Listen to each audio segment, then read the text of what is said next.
बाबू को हटाओ, चंद्रबाबू को हटाओ, नरेंद्र मोदी को हटाओ, नरेंद्र मोदी को हटाओ, नरेंद्र मोदी को हटाओ, चंद्रबाबू को हटाओ। यही लास्ट इलेक्शन चंद्रबाबू का, यही लास्ट इलेक्शन चंद्रबाबू का, यही लास्ट इलेक्शन चंद्रबाबू का।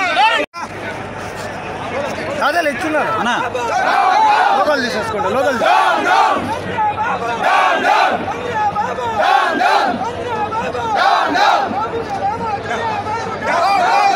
BJP BJP TDP TDP Waqf బోర్డుల సవరణ బిల్లుని వెంటనే రద్దు చేయాలి, బిల్లుని వెంటనే రద్దు చేయాలి, బిల్లుని వెంటనే రద్దు చేయాలి।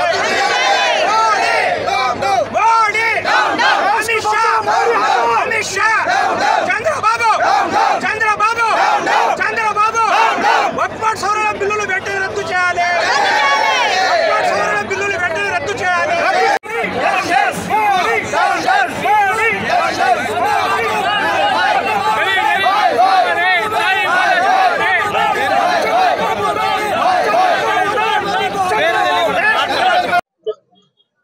అస్సలాము అలైకుం వరహమతుల్లాహి వబరకాతు। అందరికీ నమస్కారం। ఈరోజు బాబాసాహెబ్ డాక్టర్ బిఆర్ అంబేద్కర్ జయంతి దినోత్సవం మరియు ఈరోజు ఏదైతే కేంద్ర ప్రభుత్వము బీజేపీ ఎన్డీఏ కూటమి రాజ్యసభలో అక్రమంగా కుట్రపూరితంగా ఈ వక్ఫ్ బోర్డ్ అమెండ్మెంట్ బిల్ ని ఆమోదించుకోవడం చాలా దుర్మార్గం। మరియు భారత రాజ్యాంగ నిర్మాత బడుగు బలహీన వర్గాలు మైనారిటీల సంక్షేమం కోసం ఏదైతే రాజ్యాంగం రచించారో ఆ రాజ్యాంగాన్ని తూట్లు పొడుస్తూ ఆ రాజ్యాంగాన్ని వ్యతిరేకిస్తూ ఈ రోజు కేంద్ర ప్రభుత్వం ఈ యాక్ట్ ని ఆమోదించడం చాలా దుర్మార్గం।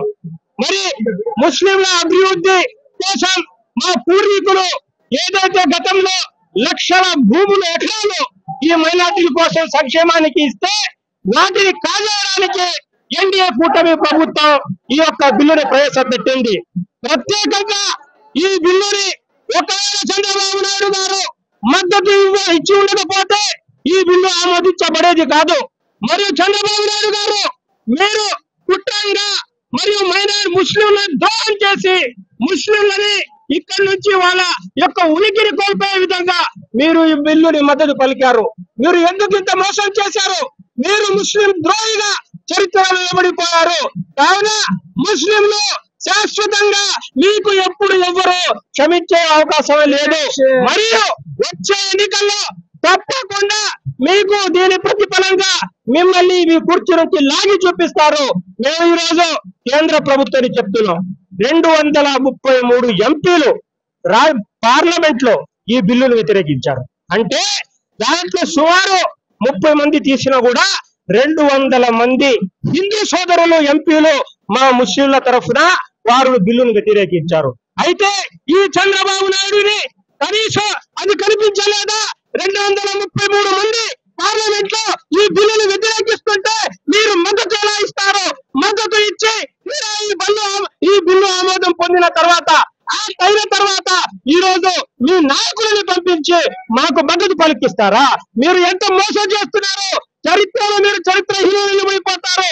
భవిష్యత్తులో మీ పార్టీ ఇవ్వకుండా ఈ ముస్లింలు మీకు చూపిస్తారని మీకు తెలియజేస్తారు। చట్టాలకి చంద్రబాబు నాయుడు గానీ బీఆర్ సీఎం గానీ సపోర్ట్ చేశారు। చంద్రబాబు నాయుడు అదే కానీ బీజేపీ కానీ సపోర్ట్ చేయకుండా ఉంటే మొత్తం భారతదేశంలో సాయిబులకు ఇబ్బంది వచ్చేది కాదు। చంద్రబాబు నాయుడు వాళ్ళు కేవలం ఎంపీలు సపోర్ట్ చేశారు కాబట్టి సెంట్రల్ లో నరేంద్ర మోడీ గారు కూర్చొని ఉన్నారు।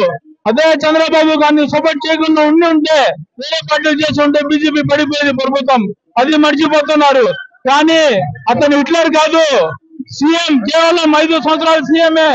మళ్ళీ ఎలక్షన్లు వస్తాయి, ఖచ్చితంగా జనాలు అందరూ బుద్ధి వచ్చినట్టుగా ఓట్లేసి బుద్ధి రూపంలో చూపిస్తారు।